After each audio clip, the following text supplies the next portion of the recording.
Nathaniel Hawthorne has that story called The Midas Touch, and it recounts how once upon a time there lived a very rich king whose name was Midas, and he loved gold more than anything else.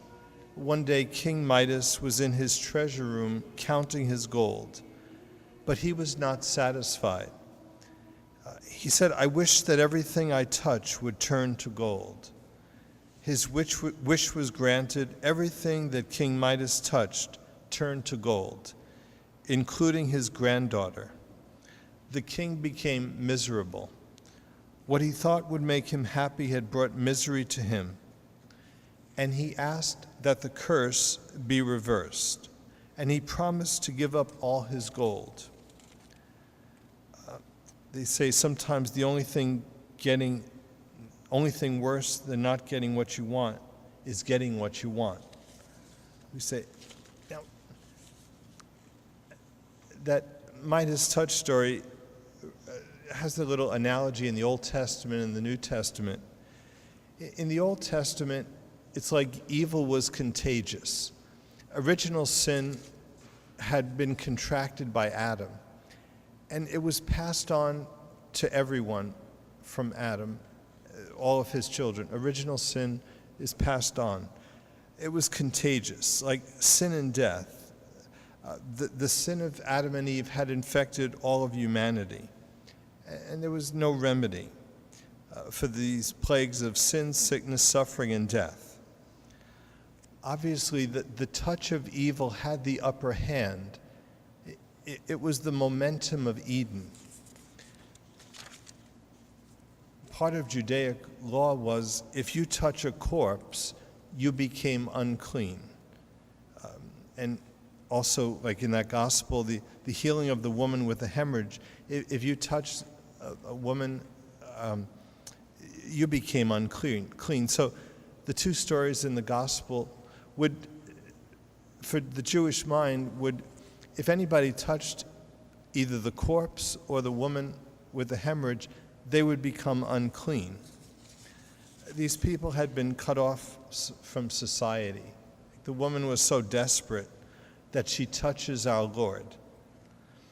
Now, normally, like we say, Judaic law, book of Leviticus says that that touch would render Jesus Christ unclean. But what happens is she becomes clean. She becomes healed. And that miracle is a sign that it's the end of Mosaic law. Levitical practice it no longer pertains. Okay? Contact with Christ brings healing and life. Just as the little child who is dead, Jesus touches her, she comes back to life. Okay? So in the New Testament, the curse gets reversed. Enter Jesus Christ, exit Satan. The tide has turned. The touch of God brings not sickness, suffering, death, but healing, forgiveness, and life. Like we say, in Jesus Christ, the curse is reversed. Outside of Jesus Christ, evil has the upper hand. Okay? In the world, evil still has the upper hand.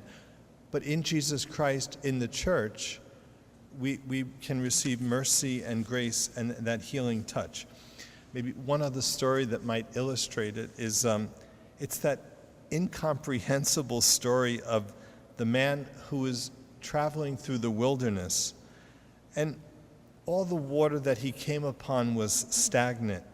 It was foul. It was undrinkable, except there was one stream that ran through the wilderness that had this pure, fresh, clean water. And one day, this man decides to follow that stream to its source. And through the forests, over the hills, he continues to follow that pure stream of water to its source. Up a mountain, he came to the source of that fresh water. It says, and the source of that fresh water was the mouth of a dead dog. Obviously, it's a bizarre story with an incomprehensible ending.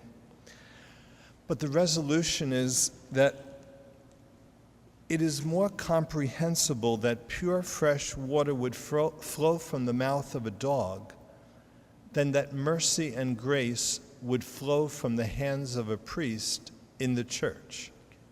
See, the healing and the life conferred upon Christ by Christ in today's gospel, those miracles continue in the church through the hands of the priest, through the absolution and confession, through the sacrament of Holy Communion, through the sacrifice of the Mass.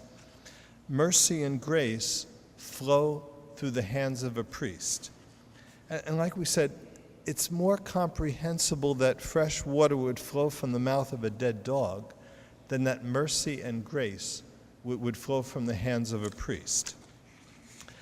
But it's a sign that the priest must be a humble instrument of bringing God's grace and mercy to others. There's that story of the priest who was about to perform an exorcism, and the person he was about to perform the exorcism on spoke. And the possessed person said, "I fear him not, for he is proud. I fear him not, for he is proud." The devil does not fear the proud.